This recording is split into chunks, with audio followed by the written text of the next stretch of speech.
ఆదేశాల మేరకు ఎస్సీ రిజర్వేషన్ల వర్గీకరణకు తీర్మానాన్ని ప్రవేశపెట్టి అఖిలపక్షాన్ని ఢిల్లీకి తీసుకెళ్లాలని డిమాండ్ చేస్తూ గత నెల 20న ప్రారంభమైన మాదిగల చైతన్య రథయాత్ర కావలిలో అడుగుపెట్టిన సందర్భంగా ఆంధ్రప్రదేశ్ ముఖ్యమంత్రి నారా చంద్రబాబు నాయుడు గారికి మందకృష్ణ మాదిగారి పేరంటేనే మందకృష్ణ మాదిగారి అంటేనే భయం పట్టుకుంది.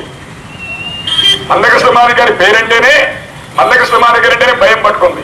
భయం పట్టుకున్న కనుకనే అన్నని ఆంధ్రప్రదేశ్ కు రానియకుండా అడుగడుగును అడ్డంకులు కల్పిస్తూ అరెస్టులు చేస్తూ ఆయన అడ్డగిస్తా ఉన్నారు. అందుకే ఒక మందకృష్ణ మాదిగారిని ఆంధ్రప్రదేశ్ కు రానియకపోతే ఆంధ్రప్రదేశ్ లో ఉండబడిన ప్రతి ఒక్క ఎంఆర్పిఎస్ కార్యకర్త నాయకుడు ప్రతి మాదిగ బిడ్డ 100,000 మంది మందకృష్ణ మాదిగలు అవుతారని చెప్పడం కోసమే మనం ఈ రథయాత్ర నిర్వహిస్తాం. పల్లికెళ్ళి చంద్రబాబు నాయుడు గారి తల్లిదండ్రులైనటువంటి అమ్మనమ్మకి ఖర్జూర నాయుడు గారికి వినతిపత్రం ఇచ్చి మాకు వర్గీకరణ చేయమని నీ బిడ్డకు చెప్పమ్మా, ముఖ్యమంత్రికి అని చెప్పమని మందకృష్ణ మాదిగలు అక్కడి నుంచే కదా పాదయాత్ర మొదలుపెట్టింది. అక్కడ మొదలైన పాదయాత్రే కదా వేల మందిని కలుపుకుంటూ లక్షల మందిని కలుపుకుంటూ జూన్ 7కి హైదరాబాద్ చేరితే హైదరాబాద్ లో మాదిగల మొత్తం కూడా 20 లక్షల మంది మాదిగలు హైదరాబాద్ చేరితే ఆ మాదిగల సమూహాన్ని చూసి భయపడిన చంద్రబాబు నాయుడు గారు అప్పుడే కదా వర్గీకరణ చేసింది. మరి ఆ రోజు ఎందుకు బానించాడు, ఈ రోజు ఎందుకు బానేయటం లేదు? మరి ఆ రోజు ఎందుకు బానించాడు, ఈ రోజు ఎందుకు బానేయటం లేదు? ఆ రోజు ఆంధ్రప్రదేశ్ ఉమ్మడిగా ఉంది కాబట్టి, ఉమ్మడి ఆంధ్రప్రదేశ్ లో మాదిగోళ్ళు ఎక్కువ కాబట్టి మాదిగోళ్ళ ఓట్లు కావాలని ఆ రోజు బానించాడు. ఈ రోజు ఆంధ్ర తెలంగాణ రాష్ట్రాలు విడిపోయిన తర్వాత తెలంగాణలో మాదిగలు ఎక్కువని, ఆంధ్రాలో మాలలు ఎక్కువ, మాదిగలు తక్కువని మాలలను పక్కన పెట్టుకుందాం, మాదిగలను దూరంగా పెడదామని ఈ రోజు మనని వానిటలేదు. ఇది చంద్రబాబు నాయుడు గారి నీతి.